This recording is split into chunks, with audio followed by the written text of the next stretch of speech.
우리 한번 옆 사람을 축복하며 인사합시다. 잘 오셨습니다. 네. 한 번 더 축복하며 인사합시다. 하나님께서 당신을 이 시간 이 자리로 부르셨습니다. 네. 한 번 더 축복합시다. 큰 은혜 받읍시다. 아멘. 오늘 저와 여러분이 이 귀한 시간에 예배의 자리에 모였습니다. 아마 한 주간 동안 어떤 분은 이 자리를 사모하시던 분이 계셨었고, 또 이 자리를 두고 기도하시며 초청하고 안내한 분도 계시겠죠.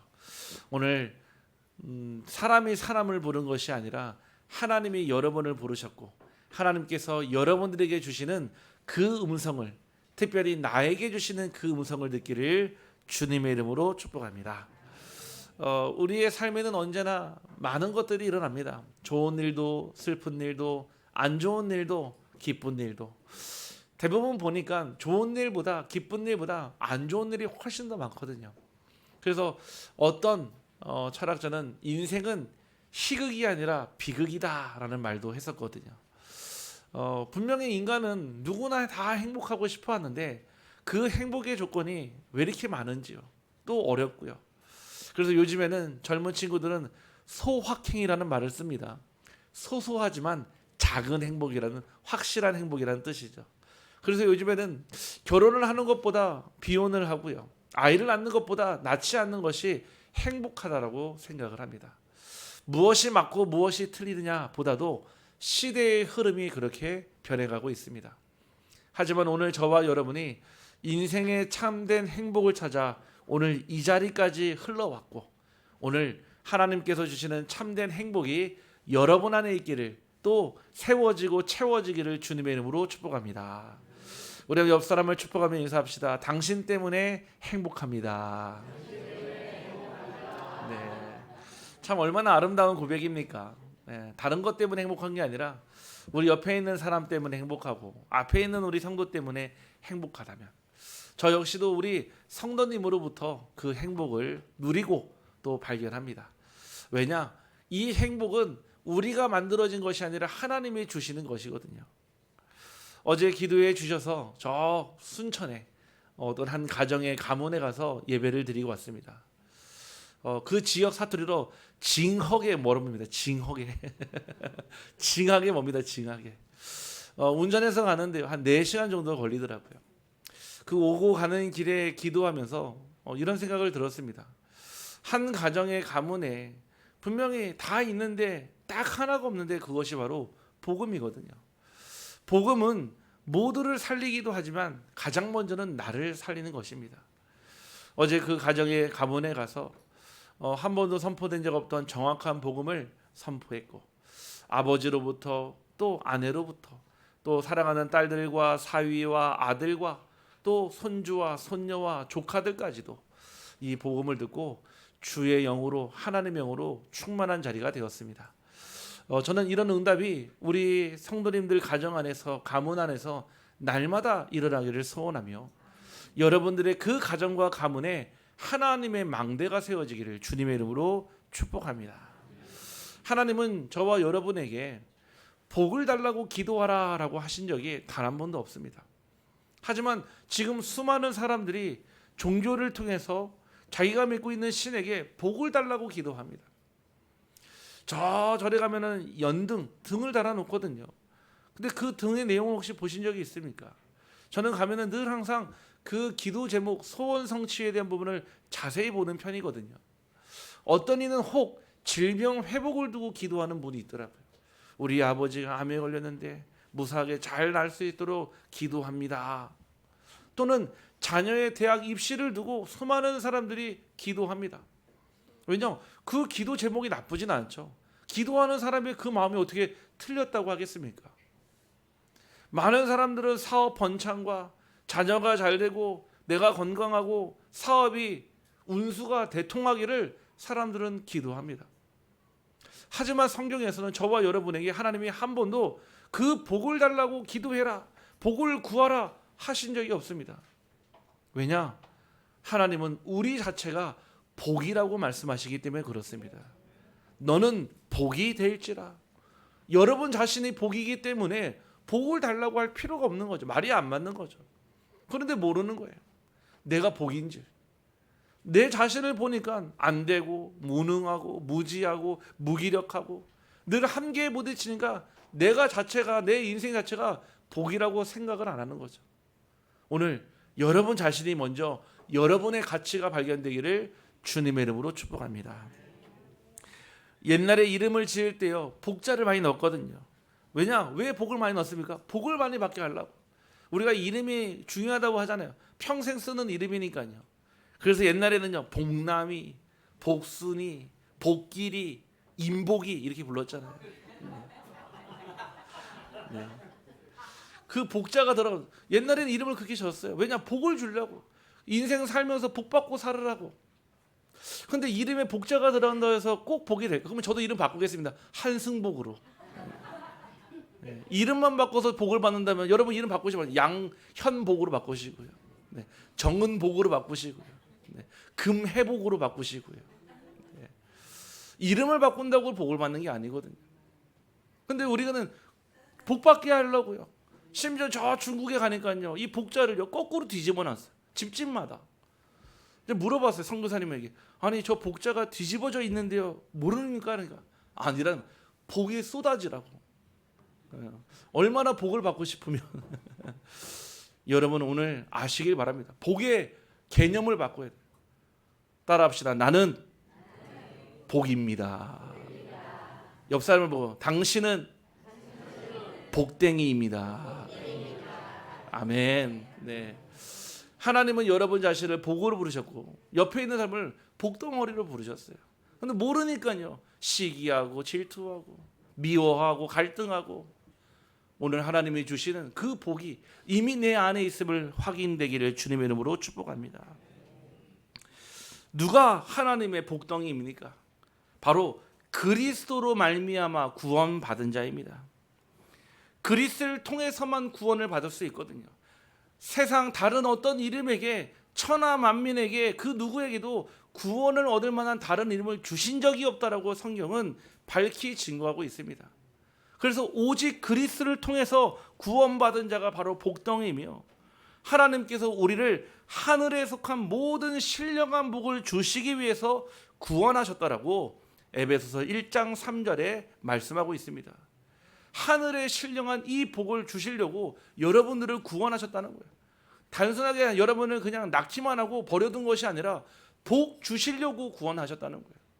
여러분 자체가 복임을 알게 하려고 하나님은 우리를 구원하셨습니다. 창세전에 택하시고 그리스도 안에서 미리 여러분을 예정하시고 때가 되매 우리를 구속하셨고, 즉 죄사함을 받게 하시고 성령으로 꽝꽝꽝 도장을 치시고, 그리고 성령으로 우리가 구원받은 영원한 보증이 되어 주셨습니다.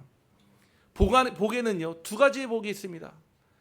첫 번째는요 바로 하늘에 속한 복과 두 번째는 땅에 속한 복이 있어요. 대부분 우리들이 보고 듣고 원하고 가지고 싶어하는 것은 대부분 땅의 복이죠. 땅에 속한 복은요 일시적입니다. 잠깐이에요. 우리가 젊음도요 잠깐입니다. 시간 지나가면요 처지고요, 시간 지나가면 어쩔 수 없이 주름이 생기고요, 시간 지나면요 어쩔 수 없이요 희미해집니다.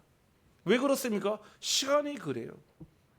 아름다움도 금방이고요, 꽃도 평생 펴 있는 꽃이 어디 있습니까? 그런 꽃은 없습니다. 언젠가는 시들고 언젠가는 지게 되어 있습니다. 그래야 열매를 맺고 그 열매의 씨가 또 다른 열매를 맺게 하거든요.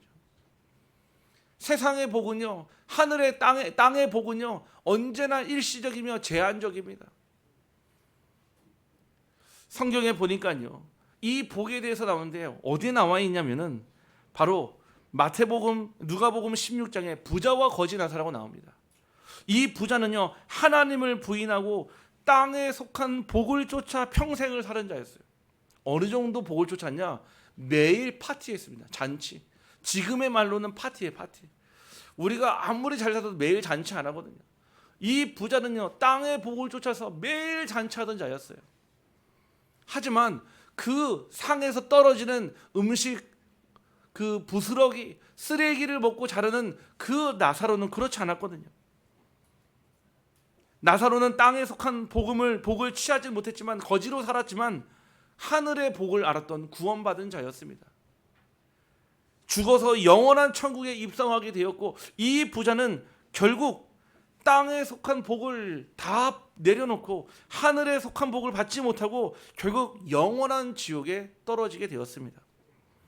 이처럼 땅에 속한 복은 일시적이지만 하늘에 속한 복은 신령한 복이요 영원한 복인 줄 확신합니다.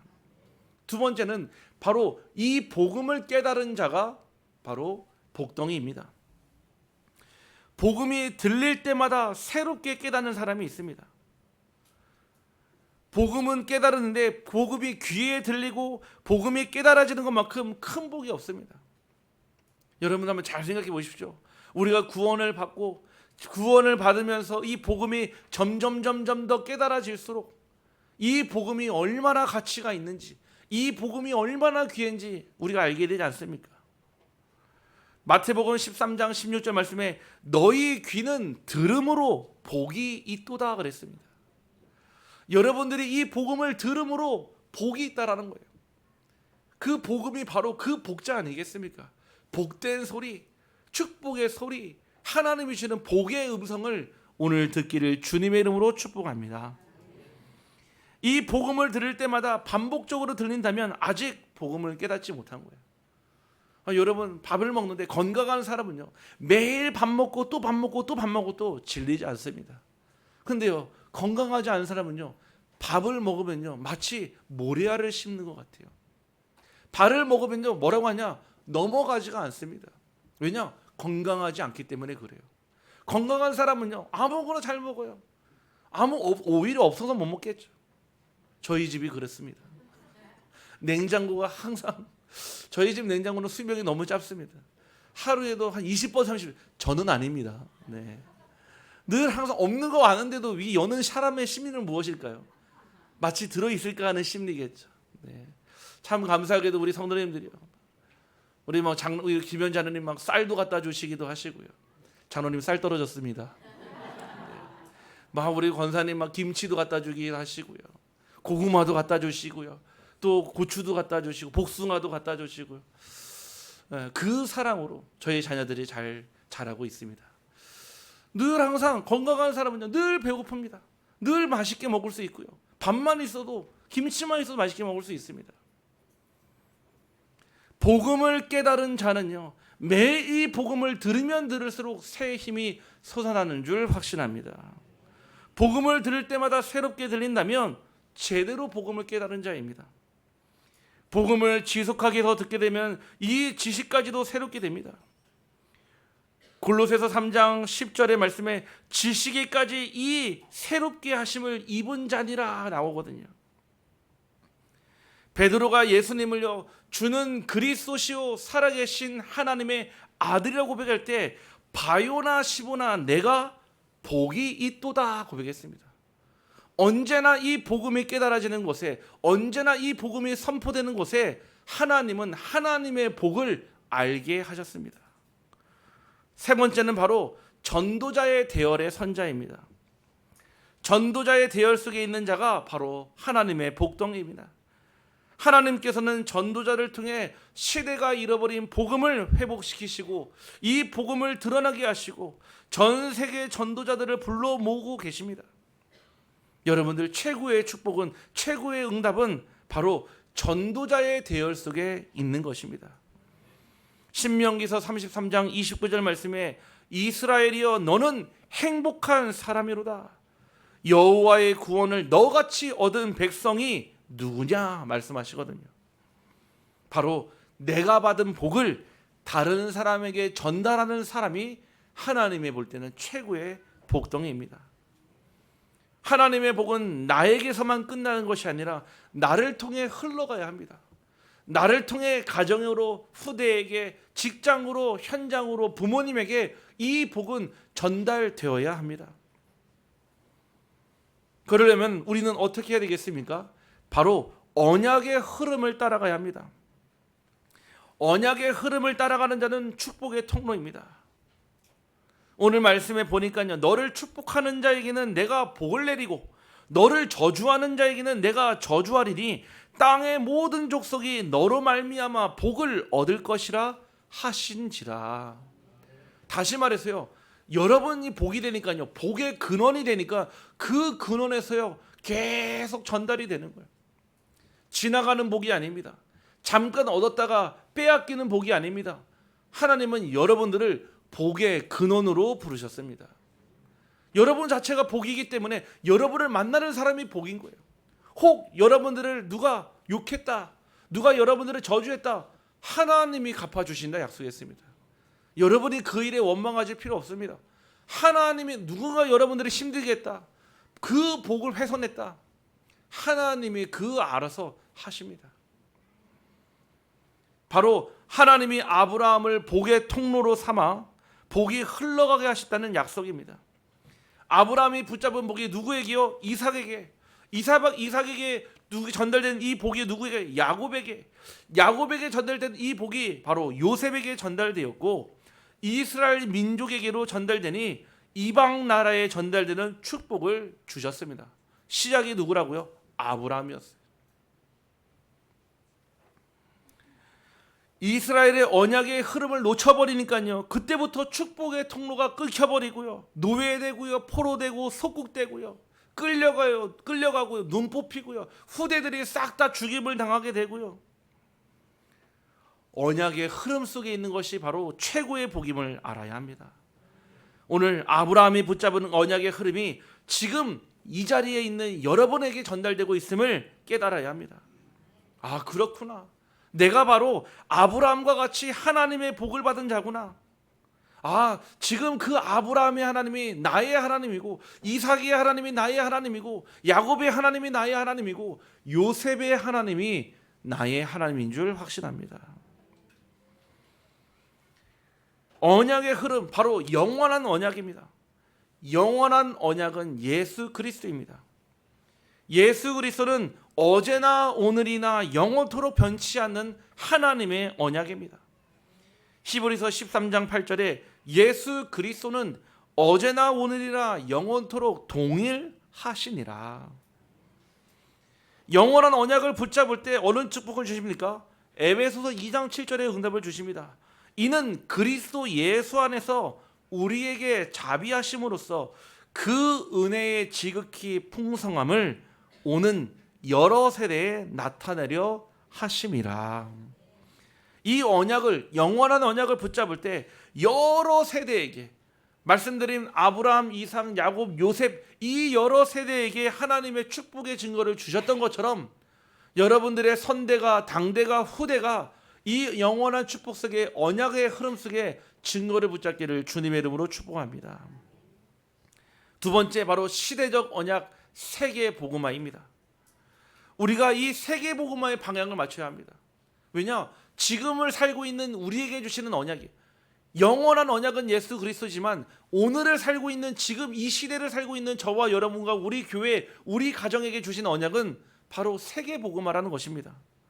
여기에 모든 방향을 맞춰야 돼요.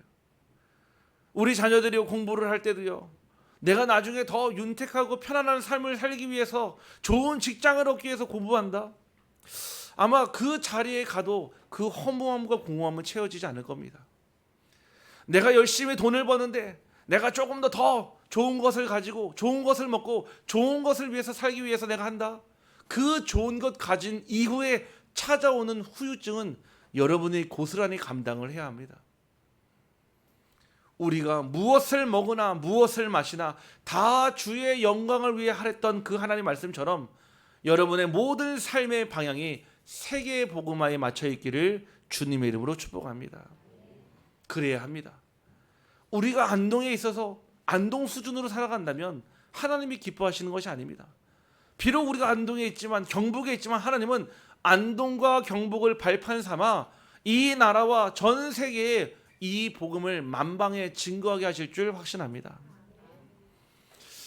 우리 월요일부터 화요일까지 1박 2일 우리 자녀님 기도하셨지만, 우리 신학교 임원들이 우리 교회에 와서 중요한 회의도 하고 말씀을 듣고 또 중요한 응답을 누립니다. 이들은요, 저희 지역에 있는 사람들이 아닙니다. 이 우리 교회에 와서요, 우리 교회의 전도 운동과 말씀 운동을 보고 가거든요. 또 저에게도 말씀을 전할 수 있는 시간표를 주셔서 저는 다른 것보다도 하나님이 기뻐하시는 그 전도 운동에 대해서 전달할 예정입니다. 그들은요 전국으로 흩어질 것입니다.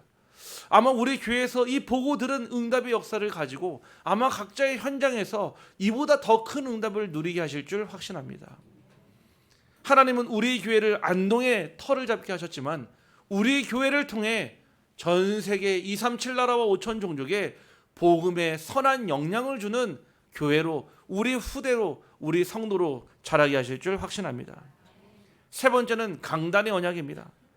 강단은 하나님의 축복이 흐르는 통로입니다. 에스겔서 47장 1절에서 12절에 성전에서 흘러나온 물이 발목에 차고 무릎에 차고 허리에 차고 건너지 못할 강이 되었을 때 응답 주시는 걸 봅니다. 강 옆으로요 많은 유실수들이요 열매를 맺고요 많은 응답과 그 축복이요 어떻게 전달되는지 각 가정으로 현장으로 전달되는지 확실하게 보여주고 있습니다. 여러분들이요 이 강단은 하나님의 축복의 통로임을 알고 깨달아야 합니다. 본부의 말씀은요 방향입니다. 우리 교회가 우리가 나아가야 될 그 방향을 제시해 준다면 매일의 만남과 매일의 매출이는요 바로 강단의 말씀입니다. 강단의 말씀을 놓치게 되면 어떤 일이 일어날까요? 분명히 몸은 잘하는데요 영양실조에 걸립니다. 다시 말해서 영적인 영양실조에 걸립니다. 분명히 장성해서 몸은 있는데 손과 팔은 있는데 제 기능을 할 수가 없는 거예요. 제 말이니까 들어주십시오, 제 말이니까 붙잡으십시오가 아닙니다. 왜 하나님을 여러분들이 빛으로 교회로 보내셨고 왜 우리를 빛으로 교회 강단으로 인도하셨고 하나님은 그 강단을 통해 무엇을 하시고자 하는지 나의 응답, 나의 포지션, 나의 자리를 찾아야 합니다. 하나님은 여러분들이 붙잡은 강단의 언약의 흐름이 가정과 자녀에게 전달되기를 원하십니다. 또 237 나라로 전달되기를 원하십니다. 바로 그것이 복의 통로가 될 것입니다. 3절 말씀이요 땅의 모든 족속이 너로 말미암아 복을 얻을 것이라. 오늘 여러분 한 사람으로 말미암아 여러분들의 가정과 후대와 직장과 현장이 응답받기를 주님의 이름으로 축복합니다. 그러려면 우리가 과거에서 먼저 떠나야 합니다. 오늘 말씀에 보니까요 제일 먼저 그럽니다. 하나님이 언약의 축복을 주시는데 제일 먼저 너는 너의 고향과 친척과 아버지의 집을 떠나라고 합니다. 아니 우리의 상식이라면 함께 모여 있어야 되잖아요. 함께 모여 있어야지 응답받고 함께 있어야지 축복 아닙니까? 그런데 하나님은 제일 먼저 떠나라고 합니다. 왜 그렇습니까? 우리는 너무 친숙한 것, 너무 익숙한 것에 길들여져 있어요. 그러다 보니까 뭔가 나의 삶에 하나님이 하시는 거는 저 울타리밖에 응답이 있는데 그 울타리를 넘어서지 못합니다. 왜냐? 너무 친숙해 있거든요. 너무 익숙해져 있거든요. 그러다 보니까 우리가 하나님의 계획이 보여도 가지를 못합니다. 왜? 나는 전에 해본 적이 없어. 가본 적이 없어. 그냥 여기가 안전해. 나 스스로 하나님의 계획을 제한하고 재단하고 그 하나님의 능력을 막는 길인 거죠. 그래서 이거를 알았던 하나님이 제일 먼저 아브라함에게 명하신 게 가장 익숙하고 가장 친숙하고 내가 지금까지 뭔가 있었던 그 환경, 본토 친척, 너희 고향과 친척과 아버지의 집을 떠나라 말씀하십니다. 여러분들의 복이 그 시작은 바로 떠나는 것에서 시작이 됩니다. 특히 우리는 과거에 각인해서 떠나야 합니다. 우리가 어릴 때부터 지금까지 자라오면서 우리의 삶의 모든 것이 각인되지는 않습니다. 여러분의 삶에 정말 큰 임팩트 있고 여러분의 삶에 지장을 주며 여러분의 삶에 큰 감동을 주는 것이요 각인됩니다. 이 각인은요 무섭습니다. 사람의 그 각인은 경험이 되고 그 경험이 여러분 날 오늘의 선택의 기준이 되거든요. 여러분들이요 아무거나 하지 않거든요. 제가 가지고 있는 옷 중에 딱 없는 색깔이 바로 빨간색입니다. 뭐 대부분 뭐 빨간색을 입지는 않을 텐데 저는요 한 번도 태어나서 빨간색 옷을 사본 적도 없고요. 제 돈으로 입어본 적도 거의 없습니다. 제게 딱 사건이 하나 있었거든요. 7살 때 제가 다녔던 성불 유치원, 불교 유치원입니다. 졸업 사진을 찍는데 그 옷을 입고 갔는데 제가 입었던 옷이 빨간색, 체크 무늬가 있는 셔츠였거든요. 그래서 제가 이제 놀이터에서 서가지고 사진을 딱 찍는데 그 앞에 사진 기사분과 선생님이 얘기하는 소리가 제게 들리는 거예요. 어우, 쟤는 옷을 뭐 저런 걸 입고 왔어? 딱 그 얘기 듣는데 7살인 제 마음에 그게 옷이 디자인이 어떻게 그건 모르니까요. 색깔이 너무 빨가니까 이런 옷을 입으면 안 되는 거구나 생각을 해서 제 마음과 생각 속에요. 빨간색 옷은 절대로 입지 말아야지 생각이 각인됐어요. 거의 지금 40년 전 얘기를 제가 드리고 있거든요. 40년 전에 그 두 분의 짧은 대화가 제 인생에 평생 빨간색 옷을 입지 못할 상처가 되었습니다. 근데 우리가 상처에 빠지면 안 되잖아요. 제가 유일하게 딱 1년 중 한 번 빨간색 넥타이를 멜 때가 있습니다. 언제인 줄 아십니까? 맞습니다. 크리스마스 때입니다. 왜냐? 그 빨간색은 보혈의 피요. 그 빨간색으로 우리가 그 십자가의 보혈의 피로 구원받았으니까요. 나도 모르게요. 자라면서요 살아온 가정 안에서 받았던 그 상처가 있어요. 상처가 났는데 아물지 않았고 아직 상처에 새살이 돋지 않은 상태에서 사회를 나오고 가정을 이루고 살아가니까 그 상처가 건드려질 때마다 아픈 거예요. 그 상처가 지나갈 때 바람만 불어도 스쳐도 아픈 겁니다. 오늘 여러분들의 그 어떤 과거의 상처와 각인에서도 벗어나는 그 축복이 있기를 간절히 소원합니다. 왜 떠나야 합니까? 그리스도를 통해 구원받은 우리는 새로운 피조물이 되었기 때문에 그렇습니다. 고린도후서 5장 17절 말씀에 그런즉 누구든지 그리스도 안에 있으면 새로운 피조물이라 이전 것은 지나갔으니 보라 새 것이 되었도다. 하나님이 우리를 구원하실 때 여러분들의 과거를 묻고 여러분들에게 과거의 아픔을 묻고 한 적이 한 번도 없습니다. 하나님은 여러분들을 부르실 때 새로운 피조물로 새로운 하나님의 응답으로 부르셨습니다. 골로새서 3장 10절에 새 사람을 입었으니 이는 자기를 창조하신 이의 형상을 따라 지식에까지 새롭게 하심을 입은 자니라. 새 사람을 입게 되면요 그냥 겉 모형만 바뀐 게 아닙니다. 옷만 바뀐 게 아니에요. 생각까지도 바꿔주신다는 얘기예요. 우리의 지식까지도 하나님이 다시 싹 다 그리스도로 다시 새롭게 하신다는 얘기입니다. 저는요 학교를 잘 못 나오는데 상관없습니다. 저는 많이 못 배웠는데요 상관없습니다. 왜냐? 빌립보서 3장 8절에 내가 예수를 아는 지식이 가장 고상하기 때문이라. 우리나라의 당대 최고의 학자였던 분 중에 이어령 교수님이라고 계십니다. 이분이 석자 교수로 계시면서 많은 책을 남겼는데 이분은 당대 최고의 지성입니다. 그렇기 때문에 이분하고 뭔가 지식을 논하려면 그냥 한 분야를 가지고 와서 얘기하면 안 됩니다. 철학, 과학, 인문, 지성, 사회 모든 분야에 대한 이분은 어떻게 보면 지금 현 시대를 같이 살아가는 최고의 지식인입니다. 근데 그 지식인이 절대 받아들일 수 없는 것이 무엇이냐? 바로 하나님의 존재입니다. 왜냐? 인간의 이성으로는 절대 받아들일 수 없거든요. 우리의 합리적 사고로는 하나님, 보이지 않는 하나님을 말이 안 되는 거죠. 그런데 그 이어려운 교수님이 정말 마지막 하나님을 인정하는 그때가 언제였냐?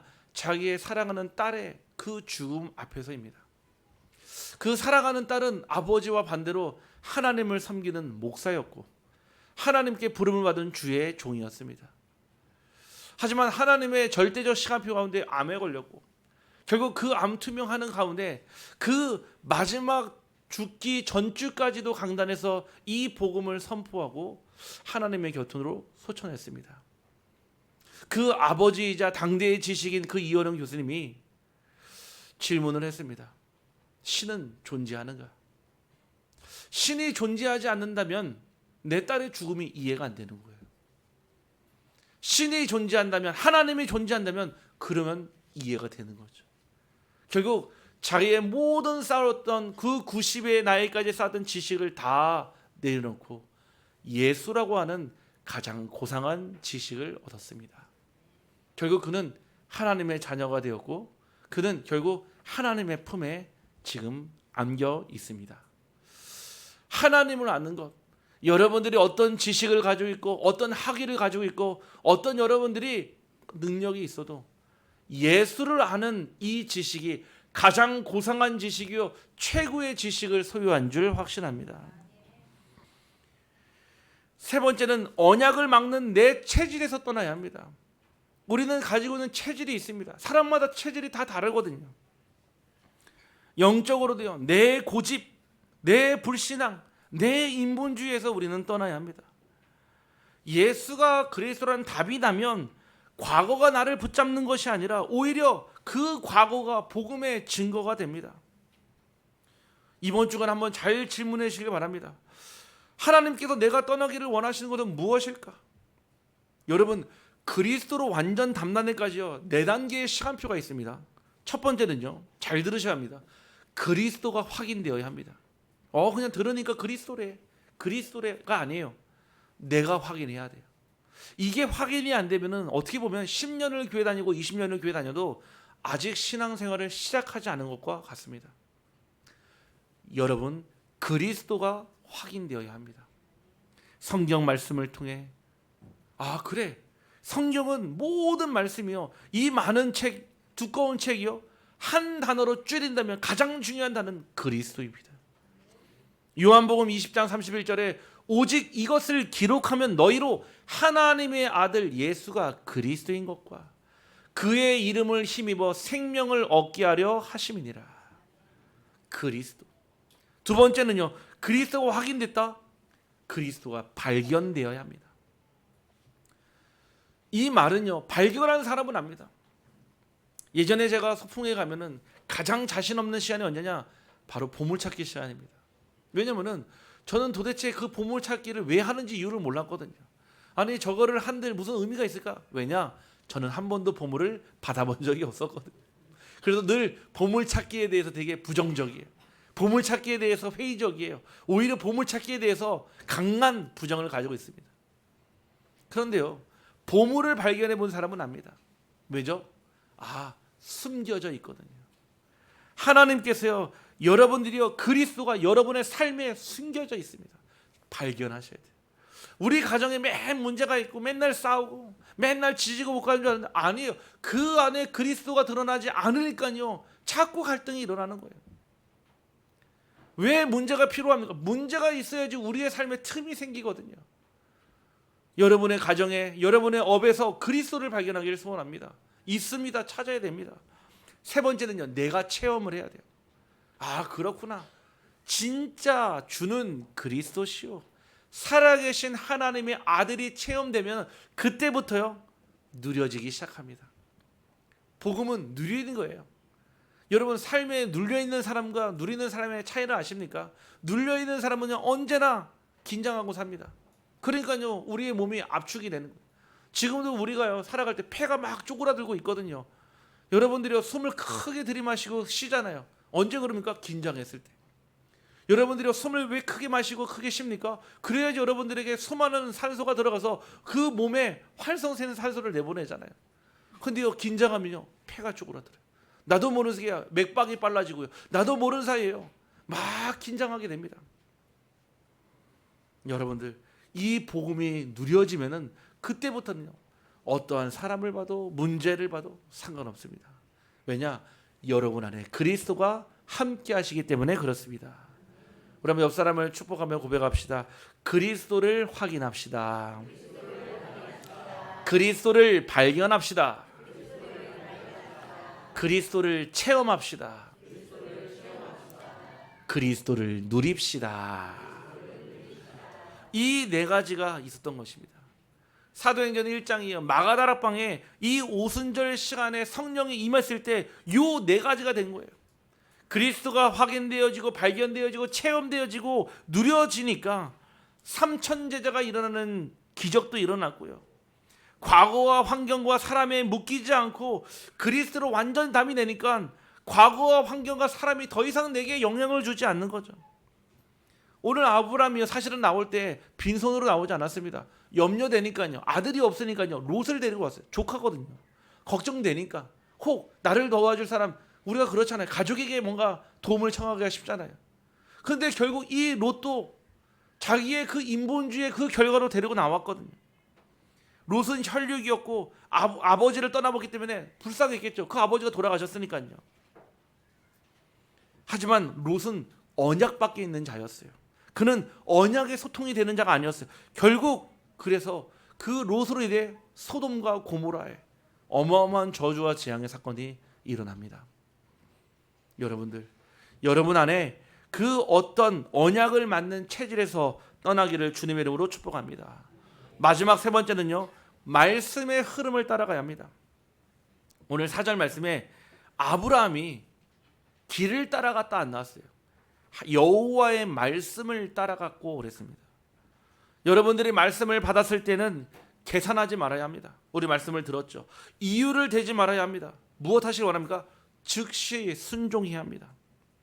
아브라함이 우여곡절 속에 마침내 가나안 땅을 밟았는데 그 가나안 땅의 그 응답은 결국 이 아브라함의 즉시 순종할 때입니다. 우리가 군대에 가면 가장 먼저 알려주는 것이 무엇이냐면 상명하복을 알려줍니다. 상관은 명령을 하고 밑에 있는 부하는요 복종을 하는 것을 제일 먼저 알려줘요. 그래서 우리가 제일 먼저 알려주는 경례부터 알려주잖아요.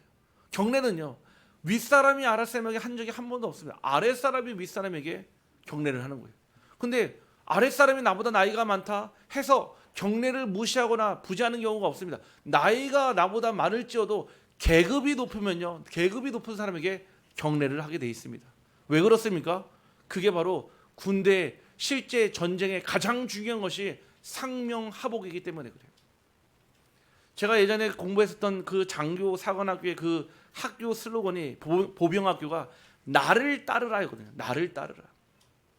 포병은 보니까요 알아야 산다. 거기는요 엄청 공부해야 되거든요. 그래야지 정확한 포탄이 아군의 머리에 떨어지지 않고 적군의 머리에 떨어지게 할 수 있거든요. 통신부대에 있습니다. 통하라. 제가 있는 그 부대에 나를 따르라. 다시 말해서요. 저를 따라오게 하려면 어떻게 해야 되죠? 맨 뒤에서 나를 따르라 하면은 다 뒤를 돌아보겠죠. 가장 선봉에 가장 앞장 서 있을 때 이 말을 할 수 있는 것입니다. 여러분들이요. 복음의 말씀을 따라가야 합니다. 말씀을 내 뒤에 내 주머니에 넣는 것이 아니에요. 내 앞에 세워야 합니다. 그래도 우리는 언제나 내가 앞에 서 있어요. 내 경험이, 내 주장이, 내 자아가, 내 정체성이 먼저 앞서이니까 하나님의 말씀이 안 보이죠. 당연히 하나님의 말씀이 안 들리죠. 그래서 말씀을 앞에 두어야 하는 거예요. 그럴 때 좌로나 우로나 치우치지 않고 오직 이 성령의 길을 걸어갈 수 있는 것입니다. 이 아브라함이요. 지금도 사실 이 언약이 믿어진 게 아니었거든요. 근데 이 아브라함의 믿음의 절정이 있었어요. 그것이 바로 창세기 22장입니다. 아십니까? 하나님이 100세에 낳은 독자 이삭을요. 그 모리아 산에서 정상에서 번제로 드리라고 말씀하시거든요. 22장 2절 말씀이면 내 아들 내 사랑하는 독자 이삭을 번제로 드리라 말씀을 하신 거예요. 아까 말씀드렸죠. 말씀을 앞에 세웠다고요. 이해할 수 없어요. 받아들일 수 없어요. 아니 내 사랑하는 독자 유일한 아들 한 명 그거 갖다 바치라는 거예요. 이 아브라함이요. 아내의 사라와 소통하지 않았습니다. 왜냐?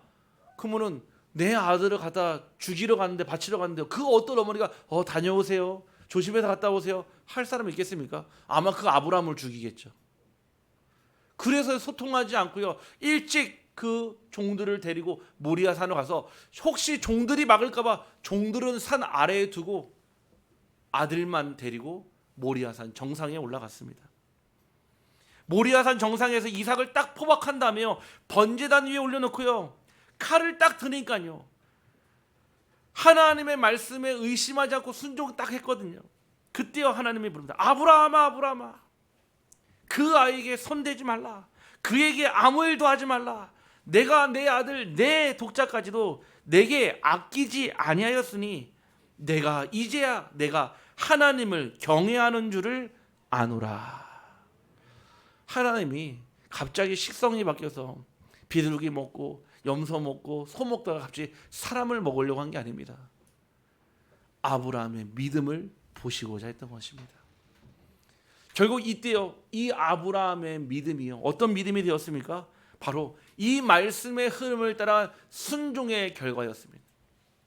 여러분들, 지금 작은 것에 순종하지 않으면 나중에 큰 것에도 순종할 수가 없습니다.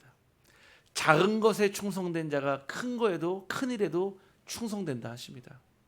여러분들에게 그 작은 순종이 여러분의 중요한 인생의 시간표에 하나님께서 여러분의 믿음을 얻는, 믿음을 받으시는 큰 순종이 되어질 줄 확신합니다. 결국 이로써 말미암아 어떤 시험을 통과하니까요, 아브라함에게 처음 부르실 때 약속한 이 12장 1절부터 5절까지의 복을 상기시키며 말씀하십니다. 내 씨가 크게 번성하여 하늘의 별과 같고 바다의 모래와 같이 내 자손을 만들리라. 이는 내가 나의 말을 준행하였음이니라 하고 창세기 22장 17절 18절 말씀에 나옵니다. 여호와 하나님께서 아브라함을 부르시고 언약을 주시고 축복의 약속을 하셨습니다. 하나님의 언약을 아멘으로 받고 순종하여 아브라함이 받은 축복을 오늘 여러분들이 받기를 주님의 이름으로 축복합니다. 결론입니다. 하나님이 주신 복의 목적이 있습니다. 바로 여러분 자신을 살려야 돼요. 여러분, 돈을 저도 벌어봤지만요, 그 돈이 나에게 주는 자유함은요 그렇게 크지 않습니다. 아무리 많이 가져도요, 그를 지키기 위해서 그 자유함을 또 소진을 해야 합니다. 우리의 삶에는요 정해져 있는 길이 있습니다. 마치 물고기가 물속에 있을 때 행복한 것처럼, 나무가 땅에 뿌리를 내려야 열매를 맺는 것처럼, 새가 하늘을 날 때 행복한 것처럼 우리의 인생은 하나님과 함께 할 때 행복한 길이 있습니다. 오늘 나를 살리는 그 복을 붙잡기를 주님의 이름으로 축복합니다. 두 번째는요, 가정을 살리는 복이에요. 어제 제가 다녀온 순천은요, 사실은 그 가정에 하나님을 믿는 사람은 아무도 없었습니다. 딱 한 명, 넷째 딸이, 그것도 저 멀리 미국에서 우리 혜선 집사님하고 같은 교회에서 같이 신앙생활 하시는 전도사님이십니다. 그 분이요, 그 가정을 두고 심지어는요 몇 해 전에 와서 아버지에게 이 복음을 전하는데 아버지께서 이렇게 말씀하셨답니다. 내가 알아서 한다. 아마 그 아버지의 살아온 그 길이 아무래도 제가 볼 때는 그 누구에게도 피해 주지 않고 법 없이도 아마 살 뿐인 것 같아요. 제가 만나보니까요. 근데 이 죄와 사망의 법에서는 빠져나와야 되거든요. 생명과 성령의 복 안에 있어야 죽음 이후에 하나님 부르시는 영원한 천국이 있거든요. 그때 막 너무 많이 우셨다 하시더라고요. 우리 아버지에게도 이 복음이 들어가야 되는데, 우리 형제들에게도. 어제 그 시간표가 돼서 다녀왔고, 저 멀리 미국에서도 같이 함께 기도하는 그 예배를 드렸습니다. 저는 보았습니다. 하나님의 능력은 시간과 공간을 초월해서 역사가 일어난다는 사실을요. 결국 그 한 사람의 믿음으로 아버지, 어머니, 6남매와 모든 자녀들이 구원을 받았고요. 그 구원의 감사와 그 감격이 현장으로 전달되더라고요. 어제 집에 올라오는데 또 전화가 오셨어요. 너무 감사했어. 전 가족들이 모여서 함께 전화 통화를 하는데, 야, 오늘 이 가정에 진짜 하나님의 나라가 임했구나. 대부분 예배드리면은 다시 바로 전화 오는 경우가 없거든요. 1시간 안에서 서로 모여서 얘기했는데, 야, 정말 이 귀한 목사님께서 귀한 복음을 전해줘서 너무 감사하다고. 근데 신기한 거 있죠. 그 첫째 딸인 되시면 이런 말을 얘기하시더라고요. 최근에 자꾸 하나님의 주변에 직장을 가도 크리스찬을 붙이시고, 아니 어딜 가도 크리스찬을 붙이시고, 그래서 하나님이 마치 내 주변을 맴돈다는 느낌을 받았다는 거예요. 근데 하나님이 그날 그 가정에 주의 성령으로 임하셨습니다. 여러분 한 사람이 받은 그 복이 가정을 살립니다. 여러분 한 사람이 가지는 그 복이 자녀를 살리고 부모를 살리고 형제를 살리는 복이 되기를 간절히 소원합니다. 마지막 세 번째는 세상을 살리는 복이 됩니다. 나를 통해 이 복음이 흘러가는 곳마다 다 살아나게 되는 것. 그것이 바로 전도 운동입니다. 그것이 말씀이 바로 제자 운동이고요. 그 말씀이 바로 선교 운동입니다.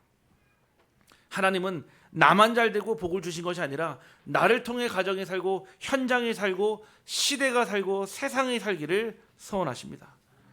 오늘 우리 가정이 복이 되고 우리 자녀가 복이 되고 우리 교회가 복이 되고 우리의 만남이 복이 되고 우리의 산업과 직장이 복이 되고 우리의 삶을 통해 237 모든 나라와 민족의 복음의 복이 흘러가기를 주님의 이름으로 축복합니다. 하나님 감사합니다. 오늘 우리를 복의 근원으로 불러주시고 하나님께서 주시는 이 복 가운데로 오늘 인도하심에 감사를 드립니다.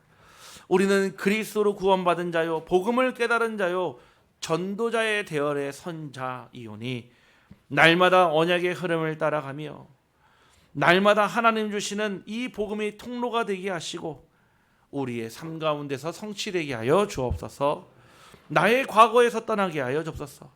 나의 복음 안에 잘못된 각인 뿌리 체질을 이제는 놓아주고 하나님이 주시는 새 사람의 응답 누리게 하여 주옵소서.